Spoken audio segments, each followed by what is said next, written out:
Guni-Guni TV.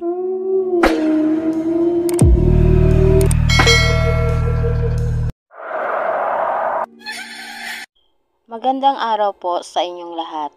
Itago niyo na lang po ako sa pangalang Buknoy. 18 taong gulang. Nakatira po kami sa Leyte.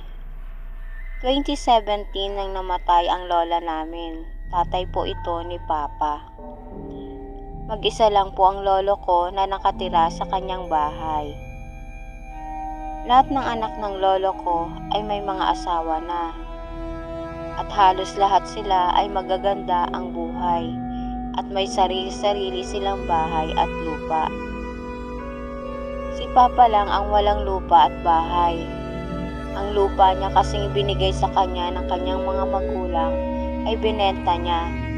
Nalulung sa sugal at alak si Papa noon. Nagbago lang ito nang magkasakit si Mama sa puso. Ang naiwang bahay at lupa ni Lolo ay ibinigay na lang sa kanya ng mga kapatid niya. Wala namang may gustong tumira dito dahil medyo malayo ito sa bayan. Malawak ang lupa na kinatitirikan ng bahay ng lolo ko, kaya pwede ka ritong magtanim ng mga gulay. Ang isang kapatid ng papa kong babae ay nakatira sa Canada. Siya ang tumutulong sa amin. Buwan-buwan siya nagpapadala ng sustento sa papa ko at siya rin ang nagpapaaral sa aming magkakapatid. Kaya nang sinabi ng mga kapatid niya na doon kami tumira sa bahay ng lolo ko, ay hindi ito nakatanggi. 2017, December noon, nung kami ay lumipat sa bahay ng lolo ko. Maganda sana dito, kaya lang malayo sa syudad. Natatandaan ko pa dati ng bata pa ako, nagbabakasyon kaming magkakapatid sa bahay ng lolo ko. Malungkot at walang gaanong tao dito, kaya umiiyak ako. Kahit na isang araw pa lang kaming nagtatagal. May mga kapitbahay kami, kaya lang halos hindi sila lumalabas ng kanilang mga bahay. Maganda at malaki ang naiwang bahay ng lolo ko. May 3 itong kwarto, tamang-tama sa aming 4 na magkakapatid. Sa isang silid ay si Papa at Mama ang magkasama. Sa pangalawang silid naman ay sa 2 kong kapatid na babae. At ang pinakadulong silid ay para sa amin ng kapatid kong lalaki. Unang araw pa lang namin dito ay nanibago kami. Madilim kasi ang paligid at napakatahimik. Sa dati kasi namin tinitirhan ay maingay at halos dikit-dikit ang mga bahay doon. Kailangan pa namin gumising ng maaga para hindi kami malate sa papasukan naming eskwelahan. Kaya alas 4 pa lang ay gising na kaming magkakapatid. May kamag-anak si Papa na mayroong tricycle. Kaya siya ang naghahatid at nagsusundo sa amin. Alas 6:30 ng umaga ay dumarating na ito para sunduin kami. Isang araw, alas 4 puno ng madaling araw. Naubusan kami ng asukal, kaya inutusan ako ni Mama na bumili ng asukal sa tindahan.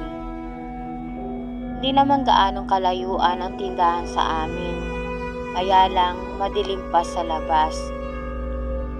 May mga posting nakatayo sa gilid ng mga kalsada, kaya lang puro sira ang mga ilaw na nakakabit sa mga poste.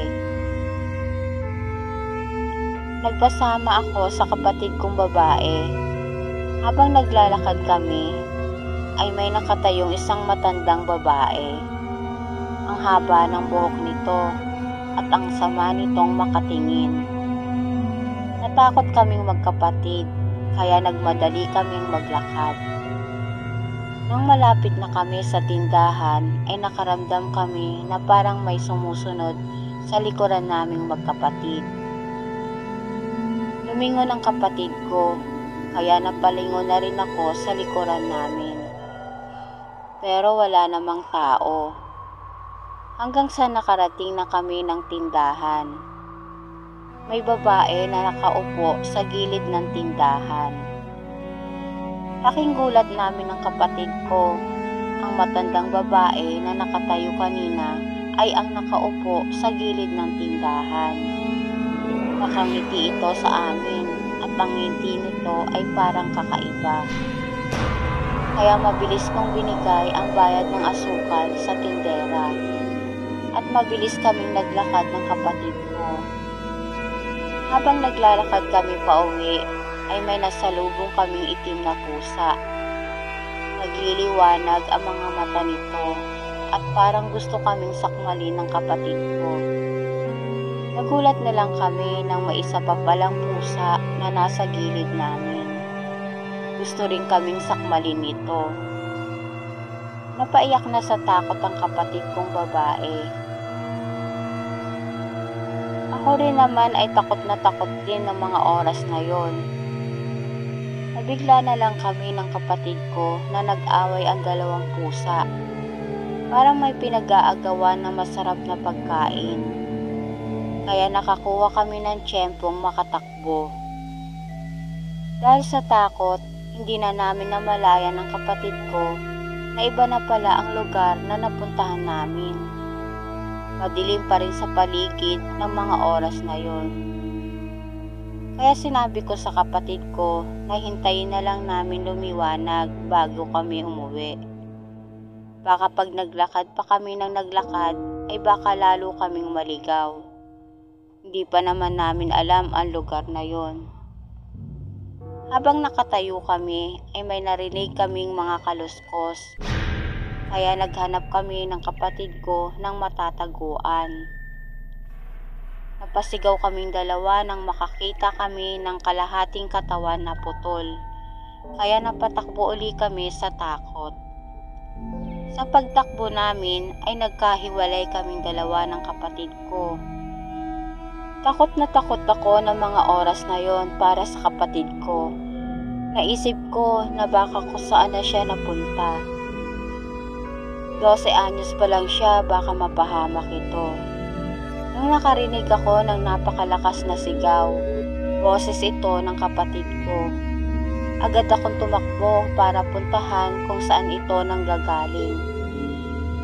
Nang may nasalubong akong isang napakalaking paniki, muntik na niya akong madagit. Mabuti na lang at nakailag ako. Sa pag-ilag ko ay natumba ako. Tumama ang aking kaliwang braso sa matigas na bato. Sobrang sakit nito kaya hindi agad ako nakatayo ng mga sandaling yon. Hanggang sa muli na naman akong salakayin ng malaking paniki. Nakadampot ako ng malaking bato at tumayo ako para ibato ito sa malaking paniki.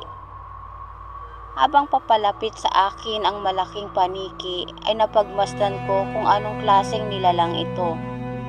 Di pala ito isang paniki, isa pala itong manananggal. May dalawa itong malaking pangil. Ang buhok nito ay mahabang nakabuhaghag at ang mga mata niya ay pulang-pula. Meron din itong malalaking pakpak at matutulis na kuko. Nang mga sandaling yon ay malapit nang sumikat ang liwanag, kaya natigilan ang manananggal at may mga tao kaming naririnig na sumisigaw. Kaya hindi niya malaman kung saan ito pupunta. Nakita kong maraming taong dumarating kasamang aking kapatid. Ang manananggal ay takot na takot, lalo nang nakita nito na may dalang mga itak ang ilang kalalakihan. At ang iba naman ay may dalang malalaking bato. Hindi makalipad ang manananggal, takot ito sa liwanag. Pinagbabato ng taong bayan ang manananggal. Hindi nila ito tinigilan hanggat hindi ito bumabagsak sa lupa. Nang ito ay bumagsak na sa lupa, pinagtatagapan nila ito hanggang sa tuluyan na itong namatay. Natagpuan nila ang kalahating katawan ng manananggal, pinagtatagari nila ito at inilagay nila sa sako. Hindi ako makapaniwala ng araw na yon. Parang lumulutang ang pakiramdam ko. Parang nawala ako sa aking sarili. Naisip ko na totoo palang may manananggal. Hinatid kami ng mga taong bayan sa aming bahay.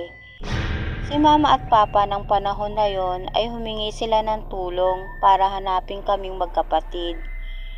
Nabalitaan na lang namin na sinunog ng taong bayan ang manananggal. Mga ilang araw lang ang lumipas ay lumipat kami ng bahay sa bayan, malapit lang sa aming eskwelahan. May nakapagsabi kila Papa na ang baryo nila Lolo ay pinamumugaran ng mga aswang. At dito na po nagtatapos ang aking kwento. Salamat po.